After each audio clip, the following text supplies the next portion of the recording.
Bonjour.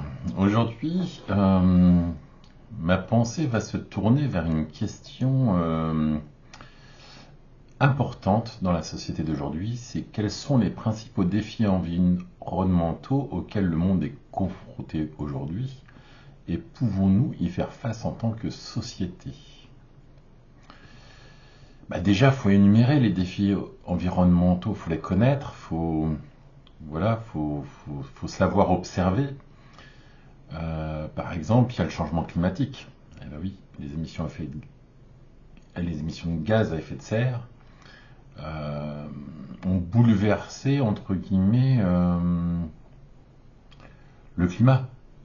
On le voit tous les jours, de plus en plus de tempêtes, de plus en plus d'événements critiques, extrêmes, entre guillemets, une évolution des, comment, des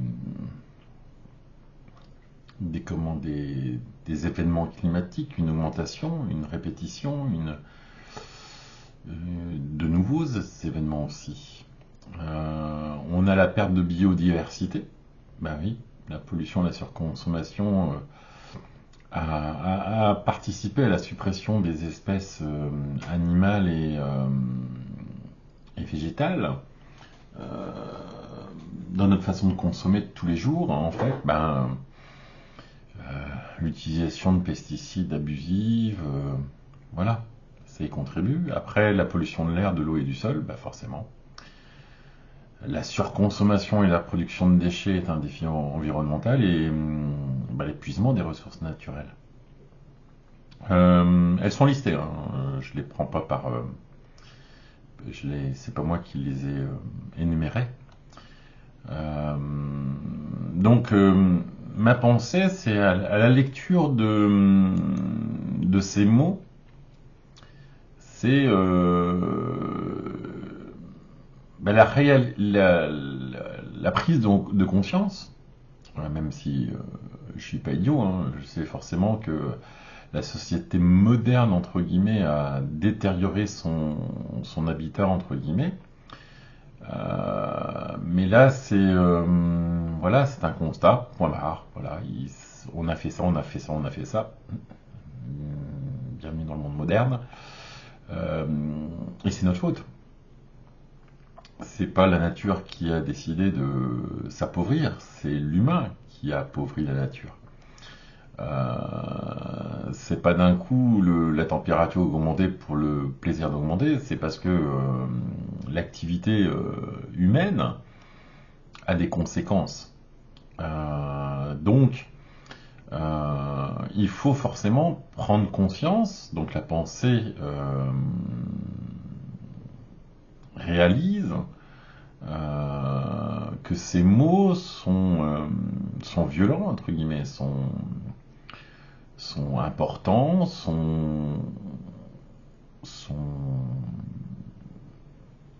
impliquent, entre guillemets, des prises de décision, entre guillemets, à l'échelle humaine et à l'échelle de la société, mais comme on le voit souvent,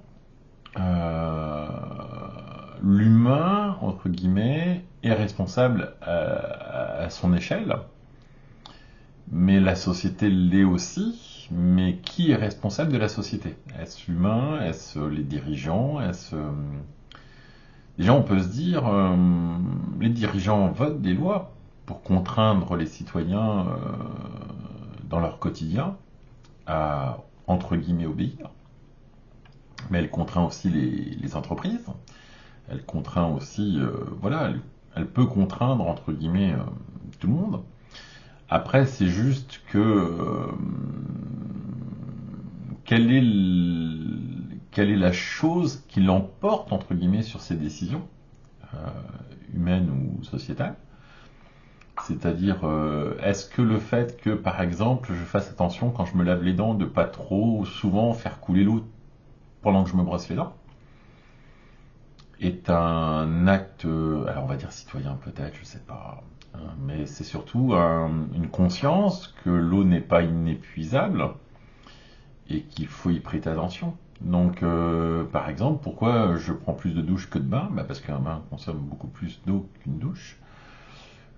Pourquoi j'évite de traîner sous la douche? Bah, parce que ça consomme, ça.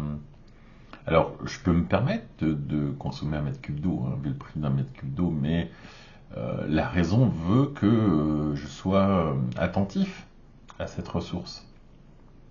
Comme je le suis, par exemple, sur mes déchets, ma surconsommation et mes déchets. Ma famille rigole à chaque fois que j'achète des choses parce que des fois j'exagère dans la volumétrie. Par exemple, là récemment, j'ai acheté 9 shampoings parce qu'ils étaient en promotion, un offert pour deux achetés, donc 3 offerts pour 6 achetés. Mais consciemment, je sais que je vais les consommer.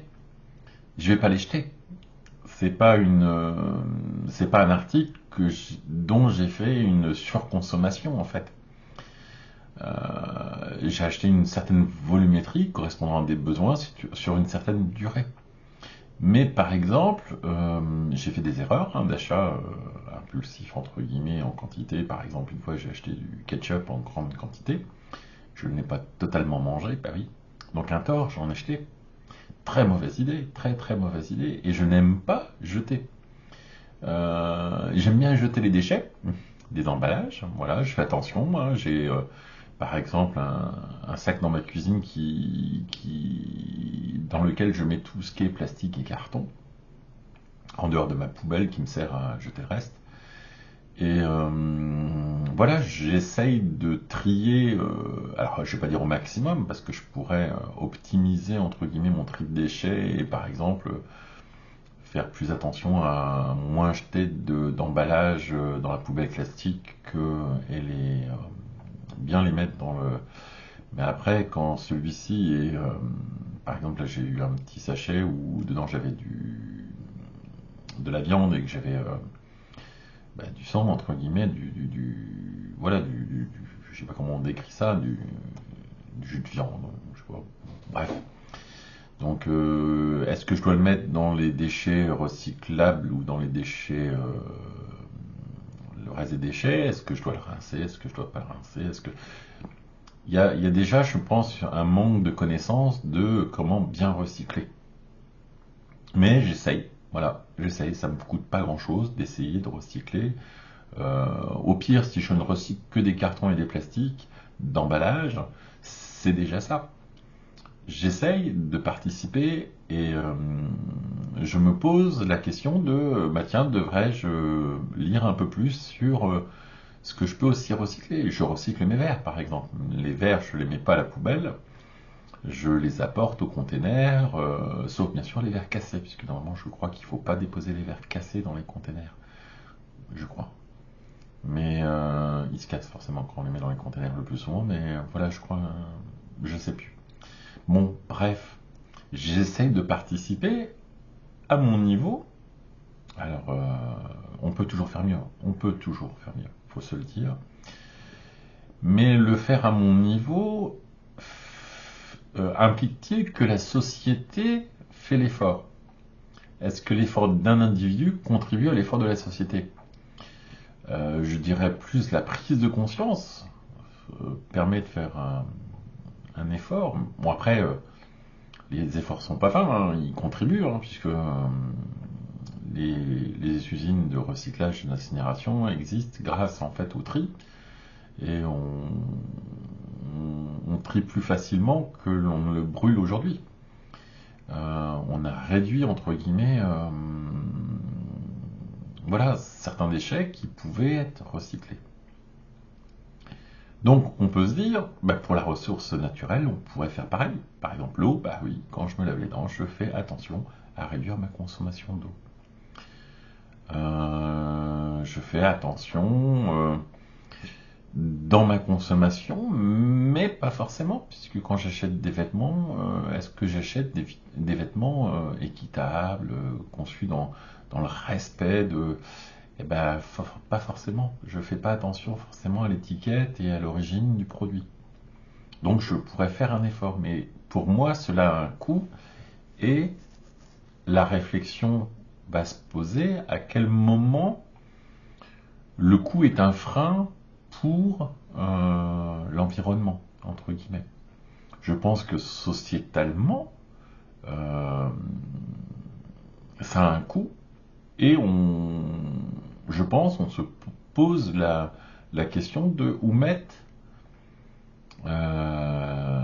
sur l'échelle de, de l'écologie, ou dans le tri, entre guillemets, ben, qu'est-ce qui est plus facile à laisser de côté, entre guillemets, ou pour des questions de coût, ou par exemple pour des questions d'espace, ou pour... n'avez-vous jamais vu quelqu'un mettre une poubelle jaune dans la poubelle normale parce qu'il a plus de place dans la poubelle jaune?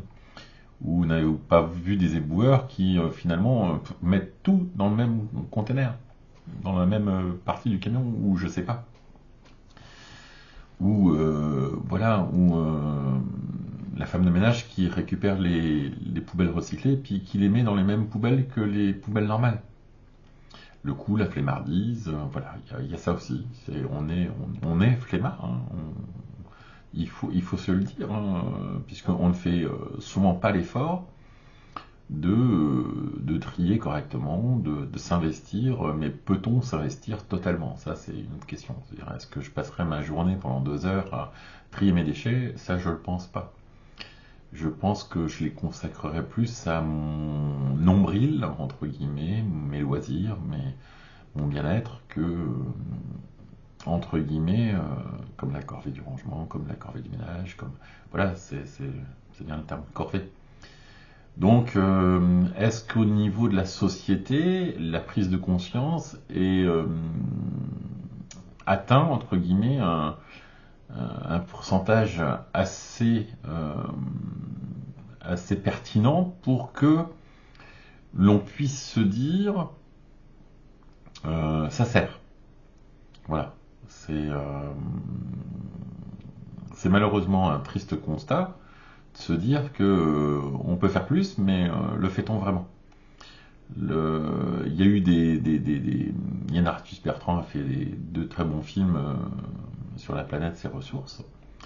Euh, et voilà, ça me fait penser un peu à un de ces films.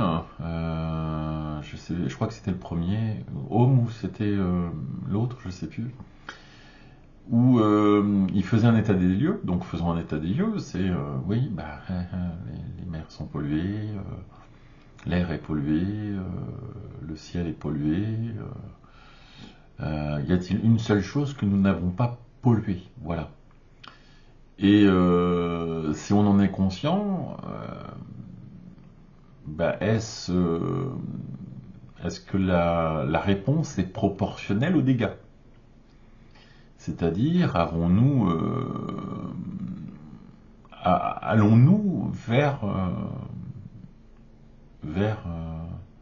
un rééquilibre, entre guillemets, ou voilà. Alors j'ai vu par exemple un reportage une fois sur un bateau qui récupère les déchets en mer. C'est bien, c'est bien, c'est bien, c'est bien. Mais après, à quel niveau la consommation de carburant du bateau équivaut aux tonnes de déchets récupérés? Voilà, est-ce que c'est bénéfique? Est-ce que le coût en vaut le coup? Est-ce que le bienfait réalisé euh, est entre guillemets comme vous savez je sais plus je crois que c'est Yann Arthus Bertrand aussi qui remboursait entre guillemets sa consommation de CO2 par l'aviation en plantant des arbres, ou voilà, j'ai entendu des choses comme ça où les gens compensent entre guillemets ce qu'ils font, la conséquence de leur consommation par des actes entre guillemets bienveillants pour la nature. Et est-ce en fait se dédouaner ou est-ce que c'est par exemple le euh, plus entre guillemets, c'est-à-dire bah, je consomme, on va faire une échelle, hein, on va faire une échelle, je consomme ça de CO2, est-ce que je fais ça en arbre ou est-ce que je fais ça en arbre ou est-ce que je fais ça en arbre? Il n'y a pas de fin. Euh, Parce qu'on pourrait, et j'imagine, j'espère qu'il y a des gens qui sont 1000 fois plus dépolluants que nous ne sommes polluants. Voilà, un moment il faudra se dire, il faudra peut-être aussi créer des professions de dépollueurs, entre guillemets, comme quand une société revend le terrain, revend un terrain, elle doit le dépolluer. Euh, Ne pourrions-nous pas avoir comme on a des militaires, bah, par exemple, des brigades de dépollueurs, voilà, qui seraient rémunérés pour leurs actes, parce que bah, tout travail mérite salaire, entre guillemets. Vous allez me dire, il y a l'ONCF, n'importe quoi. Euh, les brigades des eaux et forêts, je dis pas de bêtises, qui participent à sauvegarder notre entre guillemets notre nature, notre patrimoine. Là que j'ai un blanc, je vais chercher Office national des. Ouais, c'est ça, Office national. L'ONF, voilà, l'ONF, l'Office national des forêts. Euh, voilà, c'est. Est-ce qu'au niveau de la société, euh, au niveau de la société, pouvons-nous y faire face? Bah oui, pourquoi pas? Pourquoi la société ne déciderait-elle pas d'imposer, entre guillemets, euh, d'imposer, entre guillemets correctif, une obligation, mais c'est là où on est utopiste, où on ne l'est pas.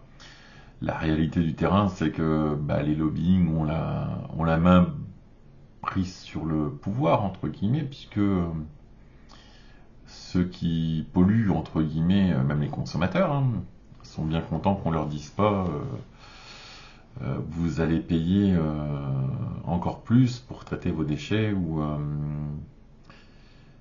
après voilà je vois par exemple j'ai entendu parler de villes où maintenant le citoyen emmène ses déchets dans des containers. Là par contre j'ai l'impression que c'est un retour en arrière, hein, mais c'est pas pour moi la solution. C'est parce qu'il y aura toujours voilà, des gens pour aller balancer ça dans le jardin du voisin, et puis voilà. Mais non, après, je pense pas qu'on ait honte de nos déchets, hein, puisque on les met dans des sacs et puis on les met dans des poubelles, et puis voilà. Et qui est, entre guillemets, des éboueurs, c'est une profession tout honorable. Qui fasse la collecte, ben voilà, c'est vouloir encore modifier la situation actuelle, entre guillemets, pour faire encore plus d'économies. Bah oui, parce que des éboueurs, ça coûte.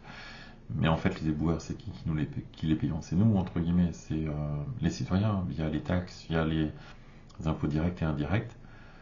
Et à un moment, il faut arrêter voilà, de tirer l'économie sur tout, et que ce soit à l'échelle d'une ville ou que ce soit à l'échelle de l'humain, ça a un coût, point barre. Ne cherchons pas encore à gagner de l'argent parce que, bah oui, nos déchets, on les valorise et moi je paye déjà un impôt sur le retraitement des déchets, alors si on les valorise, doit-on me rembourser une partie de mes impôts sur les déchets? Ou est-ce que c'est déjà pris en compte, entre guillemets? Je sais pas, parce que je les vois pas baisser depuis pas mal d'années, et maintenant je sais qu'on les valorise. Donc je suis peut-être idiot, hein. Il y a peut-être un décalage, entre guillemets, entre le moment où on a valorisé les déchets et puis le prix des impôts. Mais voilà, à un moment, il faut payer. Voilà, nous polluons, payons. Pollueur, payeur. Voilà. Mais l'individu pollue, la ville pollue, la société pollue, l'État pollue, les gouvernements polluent. À quel moment nous a-t-on consulté, entre guillemets, pour envoyer des navettes dans l'espace? Nous polluons l'espace. Alors, est-ce nous, citoyens, qui polluons l'espace par notre consommation? Parce que si nous voulons des téléphones portables, il faut bien des satellites, et s'il faut bien des satellites, il faut des fusées, s'il faut des fusées, il faut des déchets. Eh oui, parce que ça ne redescend pas sur la Terre et on ne recycle pas. Donc, voilà, nous polluons consciemment et inconsciemment, mais nous devons aussi se dire que les ressources ne sont pas illimitées et qu'à un moment il faudra bien. Donc on a essayé d'autres choses, puisque on a essayé le plastique, hein, on en revient, hein. Voilà, on en revient le plastique. Et oui, le verre, on y revient. Le verre fait son retour. Ah oui, parce qu'on sait le recycler. Le plastique, on commence un petit peu à en recycler une petite partie. Mais le plastique, voilà, pollue, pollue, pollue, pollue, pollue, pollue, pollue, pollue, pollue, pollue. Et voilà, comme je vais faire un parallèle, comme l'amiante à une époque, allez-y, fabriquez tout en amiante, c'est génial. Maintenant, on va désamianter, hein. On désamiante, on désamiante, on désamiante. Bah oui, parce que en fait, c'est pas bon pour la santé. Donc, pareil pour le plastique, c'est pas bon pour la santé. Les microparticules de plastique que nous ingérons, entre guillemets, inconsciemment, via la pollution maritime, via la pollution des produits, entre guillemets, nous en consommons sans se rendre compte, comme du plomb, comme du fer, comme des produits chimiques. Nous en consommons, et de fines particules, mais c'est toujours nous en consommons. Alors d'un côté, nous vivons plus longtemps, mais c'est peut-être pas grâce à ce que nous consommons de polluants, mais peut-être grâce à la recherche, voilà. Alors, je dirais, je viens de citer la recherche, pour, euh, entre guillemets, guérir ce mot qu'est la pollution, la diminution des ressources, etc., ne devrait-on pas investir sur la recherche de nouvelles technologies? Et certes, ça a un coût, la recherche, ça a un coût, mais grâce à elle, on a eu des vaccins, on a eu le CD, on a eu la télé, on a eu le téléphone, on a eu. Mais nous devrions continuer à financer la recherche, parce que grâce à elle, je sais qu'on a découvert récemment un substitut au plastique végétal, et c'était une très très bonne idée. Comment se fait-il qu'on ne la voit pas aujourd'hui, puisque c'est végétal? Pourquoi je vois des bouteilles à partir de plastique recyclé, 100% recyclé? Et alors que le végétal va se biodégrader, et puis que le plastique, non, hein. Je vous rappelle, le plastique, il met des milliers d'années à se dégrader. Que les végétaux, généralement, c'est un peu plus rapide. Voilà. Donc, voilà pourquoi nous n'avons pas tous un composteur chez nous, dans notre jardin, sur notre balcon. Pourquoi n'avons-nous pas, au lieu d'acheter des fois des emballages Par exemple, pour un déménagement, pourquoi ne gardons pas, nous, les cartons? Ce que je fais. Eh oui, même si je range pas, j'ai des cartons. Parce que je veux pas les jeter, puisque un jour, ils vont certainement servir. Alors, vous allez me dire, oui, mais stocker, oh, ça prend de la place, on n'a pas de place. Vous avez de la place. C'est juste que vous voulez pas. Le carton, ça se plie et puis ça se range, hein. Moi j'en ai, ils sont même pas pliés, entre guillemets, sous le toit. Et ça, voilà, ça gêne personne et ils me seront utiles le jour où j'en aurai besoin. Ils sont au sec, voilà. Que je vois des fois des gens racheter des cartons, racheter, société de consommation. Nous sommes des consommateurs, hein. Je suis un consommateur, hein. J'ai acheté plein de CD. Alors vous me direz, j'aurais pu les télécharger. Oui, mais légalement, je suis obligé de les acheter. Et je pourrais les acheter en téléchargement, mais le téléchargement et les fichiers numériques polluent certainement plus. On ne s'en rend pas compte.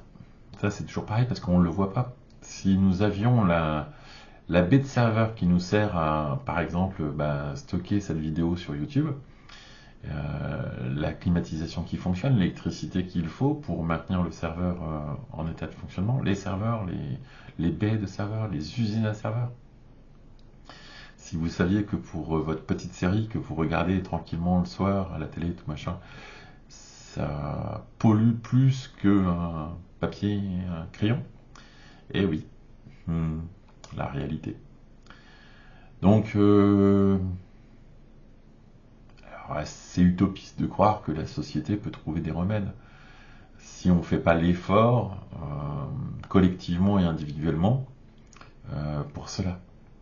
Donc oui, il faut se remettre en question. Je vais me remettre en question. Je vais continuer et essayer d'aller m'améliorer sur mes déchets. Mais voilà, mes déchets, je pourrais les brûler, mais je pense que c'est pas bon ça.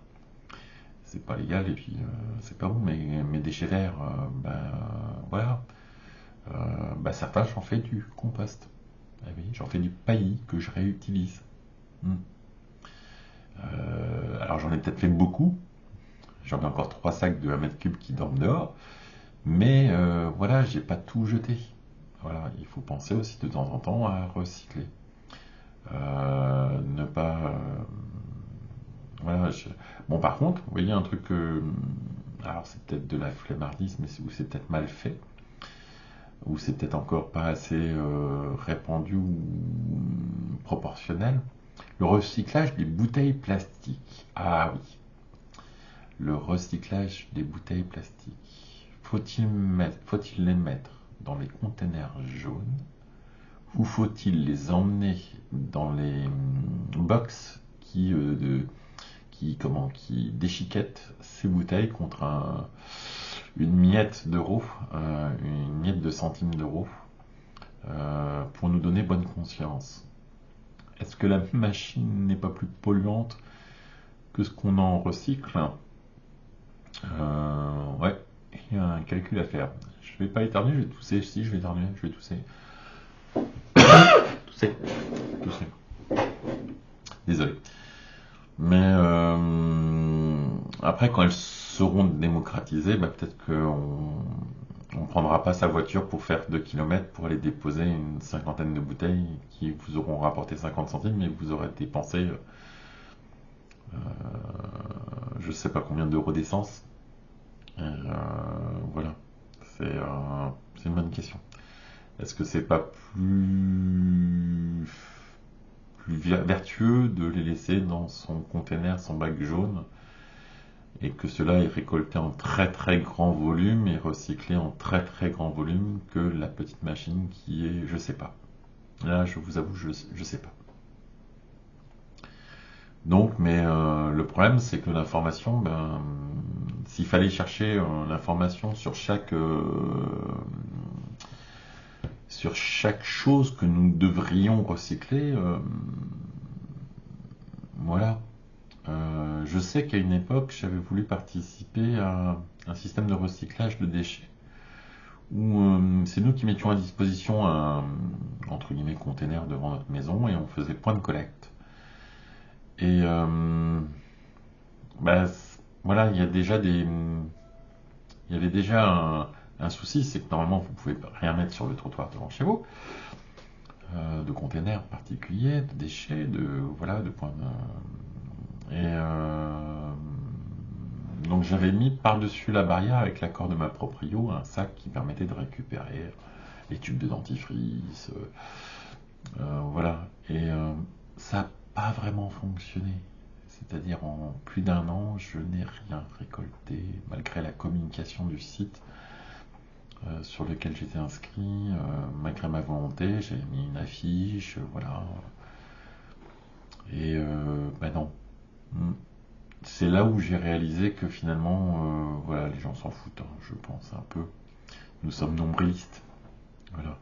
Nous, nous polluons, nous nous donnons bonne conscience par des fois des petits gestes qui sont devenus même des fois quotidiens de tri, mais voilà, ça s'arrête entre guillemets où notre liberté commence.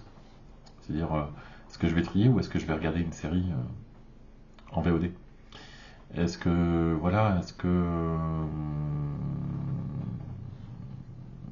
le lave-vaisselle est-ce que de laver à la main et de laver au lave-vaisselle, voilà, est-ce qu'il y a un bonus-malus entre guillemets? Certes, je consommerai un petit peu plus d'eau, mais à la main, mais est-ce que le déchet de mon lave-vaisselle quand il est en panne ou mort n'est pas finalement négatif? Voilà, on pourrait se poser plein de questions.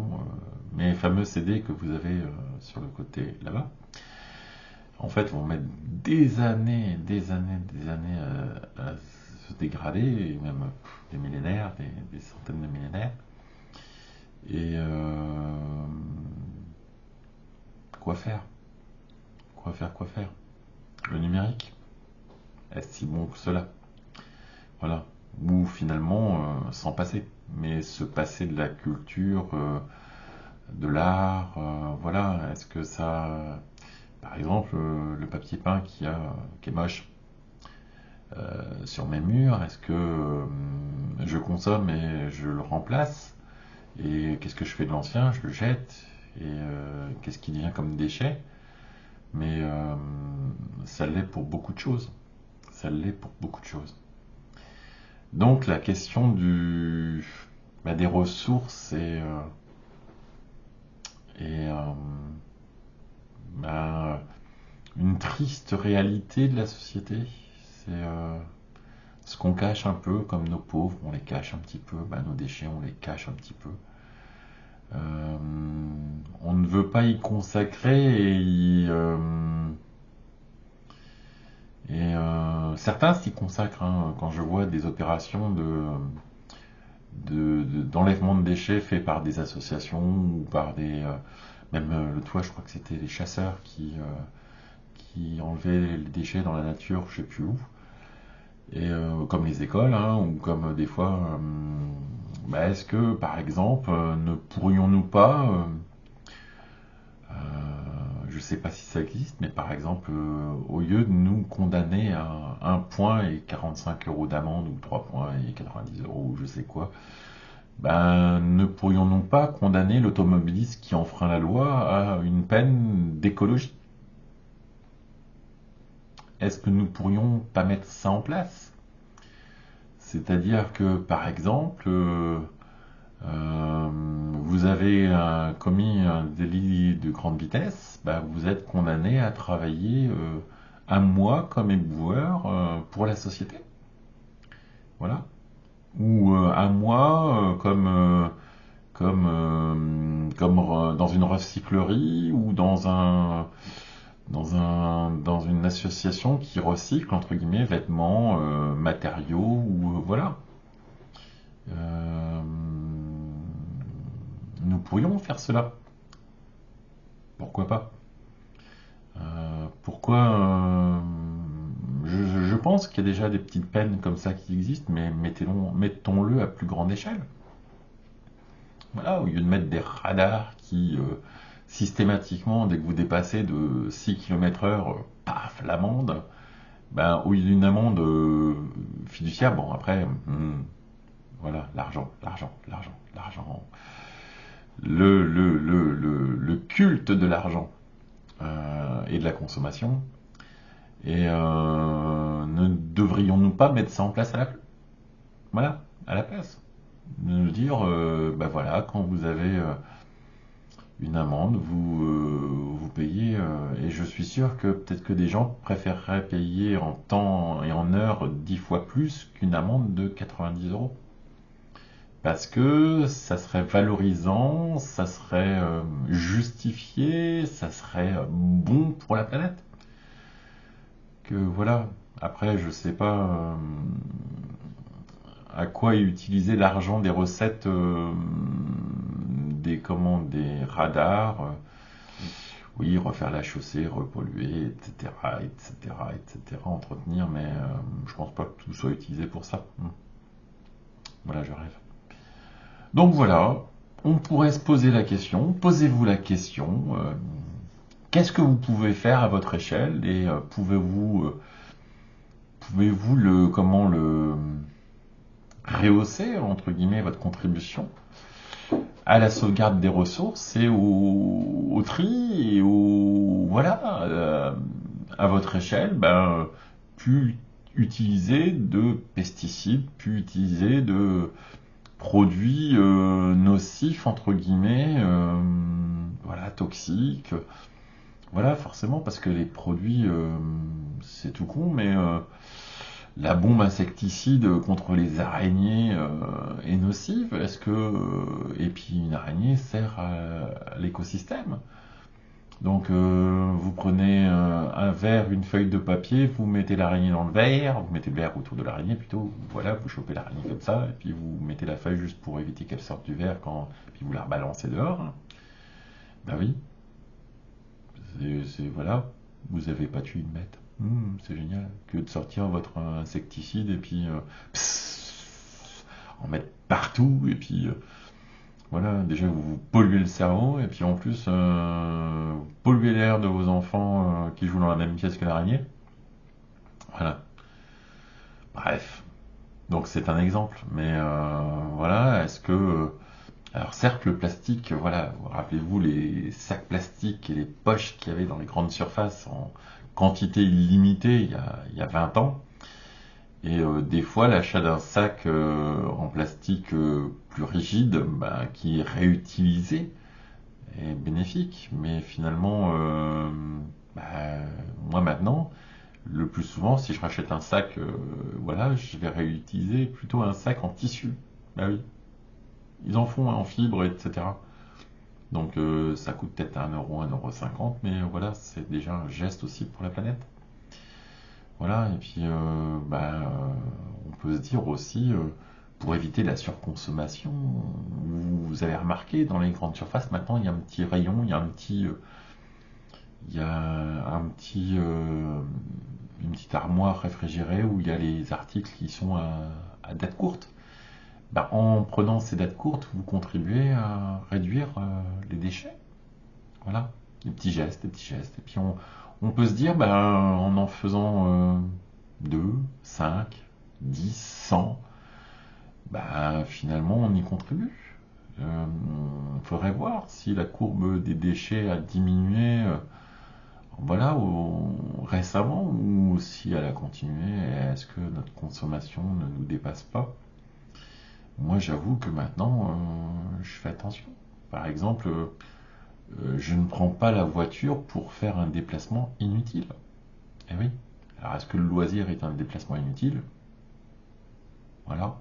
Vous pouvez marcher à côté de chez vous, hein. Comme vous pouvez aller marcher en forêt en prenant la voiture et en ayant pollué. Voilà. Bon, après, vous vous oxygénez en forêt. Mais voilà, faut mettre dans la balance, faut se dire, est-ce que le geste que je vais faire est-il utile? Voilà, est-ce que les 40 yaourts que je vais acheter, je vais les consommer? Est-ce que ces pots de ketchup que je vais acheter en promotion et que je vais en acheter 10, est-ce que je vais les manger? Ben voilà, soyez raisonnable. Réfléchissez et puis ne vous comportez pas en consommateur, en surconsommateur.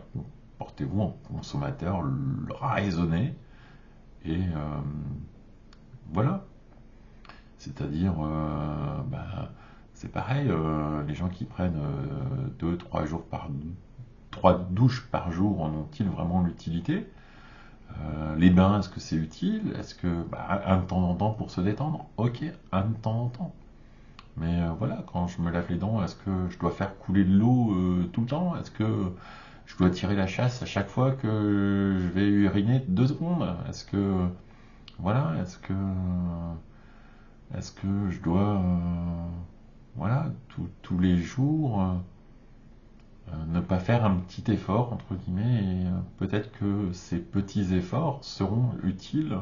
Je le souhaite, je le souhaite, je le souhaite, je le souhaite. Donc voilà, un thème aujourd'hui, moi, basé à partir quand même d'une question, puisque j'ai quand même demandé une question. Euh, Posez-moi une question importante dans la société d'aujourd'hui. Donc voilà, ma réflexion aussi évolue, ma pensée évolue. Euh, voilà, demain je ne sais pas ce que je ferai, c'est un petit challenge. Mais voilà, le but c'est de voilà, vous voyez comment je pense et comment mon esprit construit entre guillemets un discours autour d'un thème. Il y a des failles, oui, oui, il y a des oublis, il y a des erreurs, il y a des répétitions, il y a voilà, ça, c'est justement ça qu'il faut analyser en se disant, voilà, est-ce qu'on radote, est-ce qu'on est cohérent, est-ce que nous sommes contradictoires, est-ce que nous sommes bienveillants? On peut analyser ça aussi d'un discours sur, voilà, sur, je vais dire l'écologie, mais sur l'environnement. C'est un peu en lien, je crois. Mais voilà. Donc, pendant que j'y pense, parce que voilà, j'ai décidé de mettre un peu mes vidéos en vue. Alors je suis pas le youtubeur à la mode, hein, je vous rassure tout de suite. Mais si vous voyez cette vidéo, posez-moi une question. Posez-moi une question dans les fils ou sur la chaîne ou via mon adresse mail qui est sur mon site. Mais voilà, posez-moi des questions parce que ça me permettra déjà de me mettre un peu en danger, de réfléchir sur une question, alors forcément je pense intéressée. Et voilà, je promets d'y consacrer aussi mon temps et voilà, n'hésitez pas, vous êtes les bienvenus. Voilà, bonne journée.